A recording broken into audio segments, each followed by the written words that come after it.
ഭഗവാനെ കൂട്ടുപിടിച്ചുകൊണ്ടെടുത്ത് ആ മോഹന രൂപം കൂടി മറച്ചു ഭഗവാൻ. നമ്മൾ അവതാര സമയത്ത് പറഞ്ഞു ഭഗവാൻ അവതരിച്ചു എന്നാണ് പറഞ്ഞത്. ദേവകീ ദേവി പ്രസവിച്ചു എന്ന് പറഞ്ഞിട്ടില്ല എന്ന് പറഞ്ഞു. ഓർമ്മയുണ്ടോ? ഇതുകൊണ്ടാ പ്രസവിച്ചു എന്ന് പറയാഞ്ഞത്. പ്രസവിച്ചാൽ ജഡം അവിടെ ഉപേക്ഷിക്കണം. നമ്മളെയൊക്കെ പ്രസവിച്ചതാണ്. അതുകൊണ്ട് നമ്മൾ പോകുമ്പോൾ ജഡം ഇവിടെ ഇട്ടേച്ചു പോകും. നമ്മൾ എന്ത് ചെയ്തില്ല? അവതാരം ചെയ്തതല്ലാത്തത് കൊണ്ട് നമ്മൾ പോകുമ്പോൾ ഇവിടെ ഉപേക്ഷിച്ചിട്ട് പോകണം. ഭഗവാൻ പോയപ്പോൾ ഒന്നും ഉപേക്ഷിച്ചില്ല.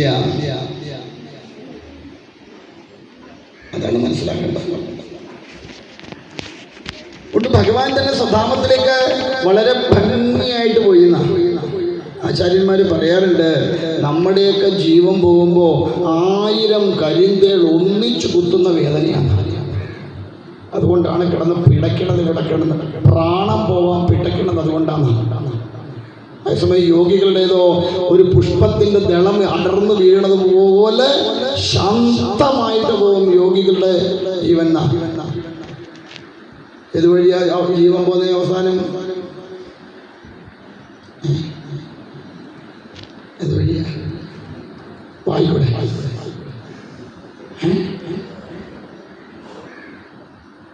നീ പോയിട്ട് വന്നു കഴിയുമ്പോൾ ഞങ്ങൾ പറയാം.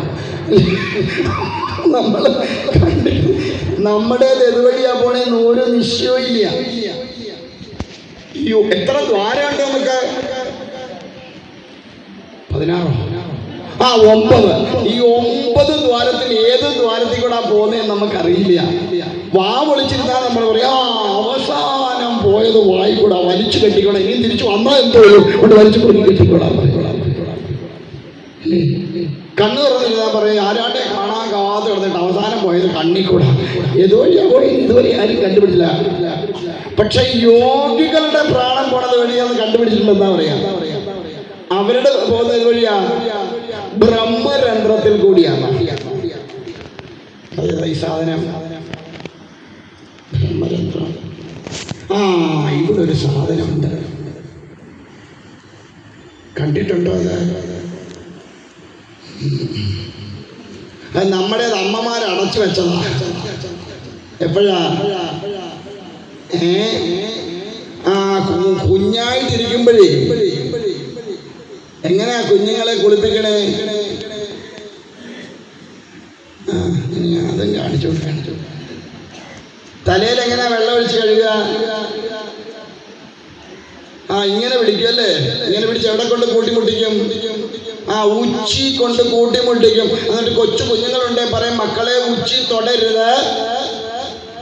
അവിടം ഉറച്ചിട്ടില്ല എന്ന് പറയും. എന്താ ഉറയ്ക്കാത്ത?